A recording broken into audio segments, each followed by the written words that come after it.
예수님이 오시면 포로된 자를 돌아오게 하신다고 말씀합니다. 구원을 받은 자는 돌아오게 하신다는 것입니다. 요즘 뉴스에서 전쟁의 뉴스가 매 시간마다 빠지지 않고 나와요.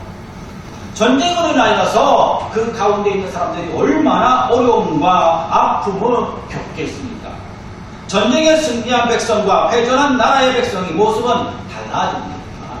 특히 참전한 군인들은 더욱더 그 아픔을 더 많이 경험한다는 것입니다. 전쟁의 고통과 아픔을 직접적으로 겪을 뿐만 아니라 승패에 따라 어떤 사람은 영웅으로 어떤 사람은 죄인으로 전락합니다.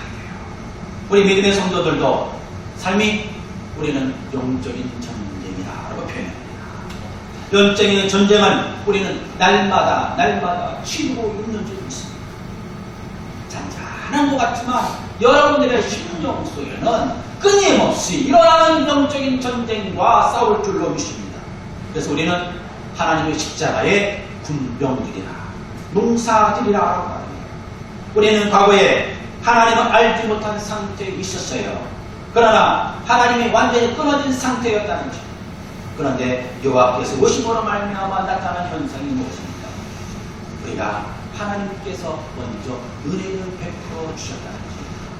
시편 85편 1절의 말씀입니다. 여호와여 주께서 이 땅에 은혜를 베푸사 야곱의 포로된 자를 돌아오게 하시며라고 말씀합니다.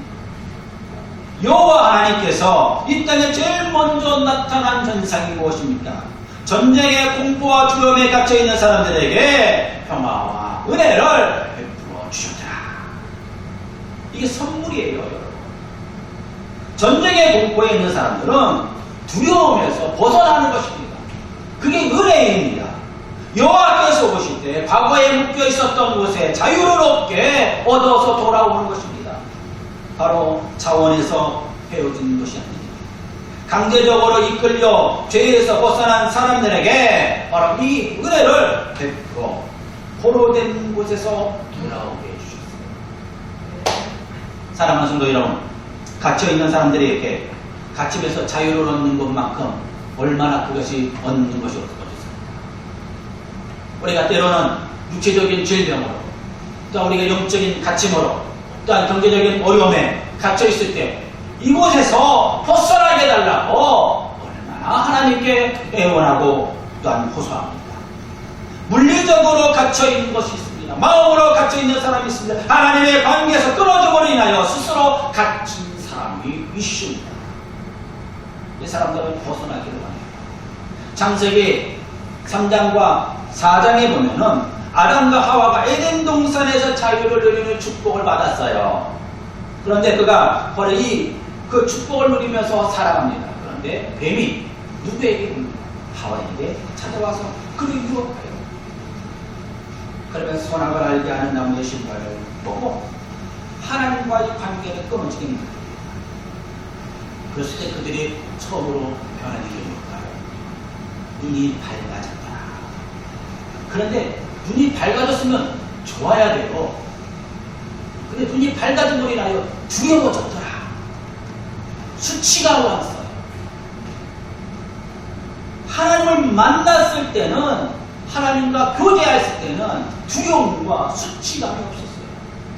그런데 선악을 알게 하는 나무를 먹으면 두려움과 수치감이 올라와. 무화과 나무 잎으로 자기를 엮고 무인잎을 엮고 자신의 몸을 가려웠다. 그리고 하나님의 낯을 피하고 다닙니다. 그때 아담은 참으로 이상한 말을 합니다. 하나님과 교제를 나눌 때는 아내를 향하여 어떤 고백을 합니다. 이는 내 뼈 중에 뼈요, 살 중에 살이라 라고 고백하였던 아담이었어요. 그가 바로 그러나 이 선악을 알게 하는 나무의 신발을 보고 두려움과 수치감으로 몰려왔던 그 아담은 이제는 어떻습니까? 하나님께서 주신 여자가 나에게 이 열매를 주므로 내가 먹어 잘못되었나이다. 원인은 누구에게 전가할까요? 아내에게, 타인에게 전가하고 있었다는 것입니다. 죄의 현상이 나타나는 것은 죄를, 잘못을 다른 사람에게 찾는다는 것입니다. 거기에서 이 정가물이라는 두려움에서 벗어난다고 생각해요. 벗어날 수 있다고 생각합니다. 그러나 하나님께서는 아담과 하와에게 어때요? 그들을 구원하여 주시는 것으로 하나님께서 은혜를 주셨는데 가죽 옷을 입혀서 그들을 은혜를 베풀어 주셨어요. 그들의 두려움과 그 수치감을 해소하기 위하여 가죽 옷을 입혀 그들에게 은혜를 허락하여 주었습니다. 여호와 하나님 오실 때 현상 중에 하나가 은혜의 선물을 내려주십니다. 우리는 날마다 하나님의 은혜 가운데 살아감으로 그 은혜에서 풍성함을 누릴 수 있는 우리 믿음의 성도들이 되신 바랍니다. 그리고 또한 우리가 작은 두 번째로는 죄를 사하여 주시리라. 여호와가 오실 때 현상은 죄를 사하는 능력을 허락합니다. 시편 85편 2절의 말씀에 보니까 주의 백성이 죄악을 사하시고 그들의 모든 죄를 덮으셨나이다 라고 말씀합니다.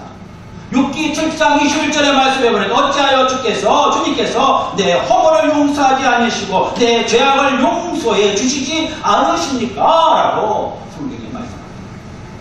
주께서 내 허물, 죄악을 용서해 주지 않으십니까? 라고 그렇게 있어요. 죄를 용서해 준다는 것은 허물을 씻어낸다는 것이에요. 갇혀있는 곳에서 벗어난다는 것입니다. 죄책감에서 자유를 얻는 것입니다. 용서는 잊어버리는 것을 대단해요. 죄에서 자유를 허락할 뿐만 아니라 그 행위까지 변화됩니다. 지금까지는 죄와 잘못을 인하여 두려움에 갇혀있던 죄인에게 자유를 허락해 주실 뿐만 아니라 죄를 성령의 은혜로 그렇게 깨끗하게 써주십니다. 그래서 하나님의 자녀가 되었습니다. 예수께서 세리마태의 집에 방문하고 음식을 먹는 장면이 마태복음에 나옵니다. 그때 바리새인들이 제자들에게 질문합니다. 너희 선생은 세리와 죄인들과 함께 음식을 먹느냐? 죄인으로 지목된 세리마태, 그와 동료들은 사회로부터 외면받은 사람이에요. 죄인의 대명사가 되었던 세리였어요.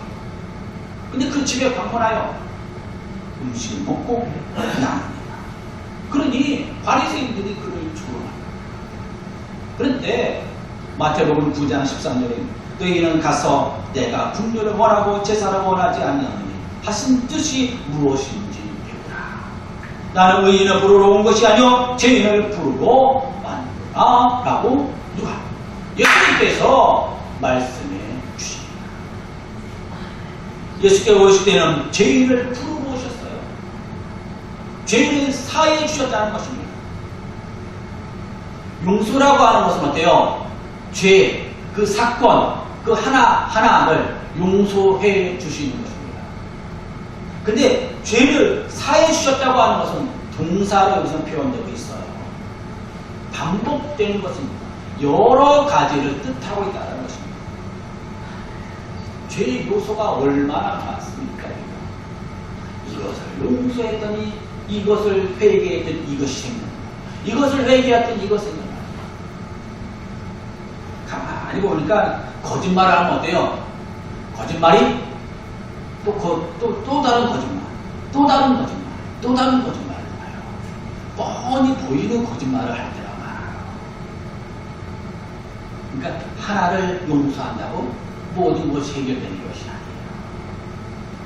하나님께서 죄를 사하여 주셨어요.